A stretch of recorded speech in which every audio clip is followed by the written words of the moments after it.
जहां रोहतक में चौहरे हत्याकांड मामले में दंग कर देने वाला खुलासा हुआ।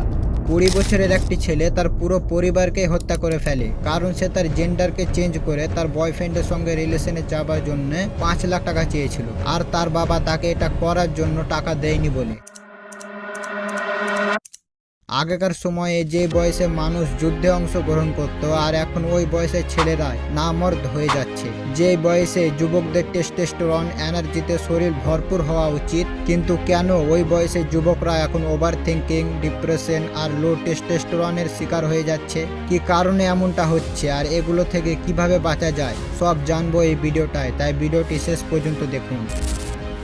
যুবকদেরকে এই অবস্থায় নিয়ে যাওয়ার সব থেকে বড় কারণ হলো পর্ন ও মাস্টারবেশন। আজ জায়গায় জায়গায় পর্ন ভিডিও পেয়ে যাবেন। একটি ওয়েবসাইট খুঁজবেন তো 10টি পাবেন। টেলিগ্রামে হাজার হাজার চ্যানেল পাবেন। Ullu, Alt, Balaji, prime play এই সমস্ত প্ল্যাটফর্মের ওয়েব সিরিজগুলো দেখুন।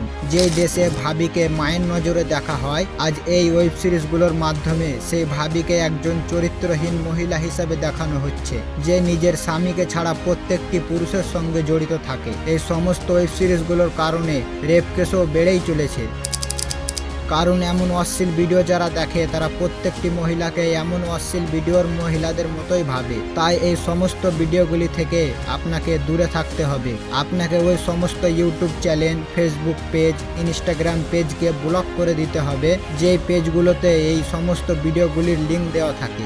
আপনি যখন এই সমস্ত ভিডিওগুলি দেখা বন্ধ করে দেবেন, তখন আপনার চিন্তা ধারণাও বদলে যাবে। তখন আপনি নিজেকে এনার্জেটিক ফিল করবেন। আর যখন মাস্টারবেশন করতে মন চাইবে, তখন আপনি এক্সারসাইজ করতে পারেন। এক্সারসাইজ করলে এই বাজে অভ্যাস দূর হয়ে যাবে। আপনি ইউটিউবে এমন 3D অনেক ভিডিও পেয়ে যাবেন, যেগুলো দেখে দেখে আপনি এক্সারসাইজ করতে পারেন। যুবকদেরকে এই অবস্থায় নিয়ে যাওয়ার আরেকটি বড় কারণ হলো সোশ্যাল মিডিয়া। যে বয়সে হযরতে খালিদ বিন ওয়ালিদ, ওসমান গাজী, সালাউদ্দিন আইয়ুবী ইনারা দুনিয়া জয় করে নিয়েছিলেন, আজ ওই বয়সের যুবকরা এখন বাড়ির মধ্যে ঢুকে ঢুকে নোংরা রিলস স্ক্রল করে দিন পার করে দিচ্ছে।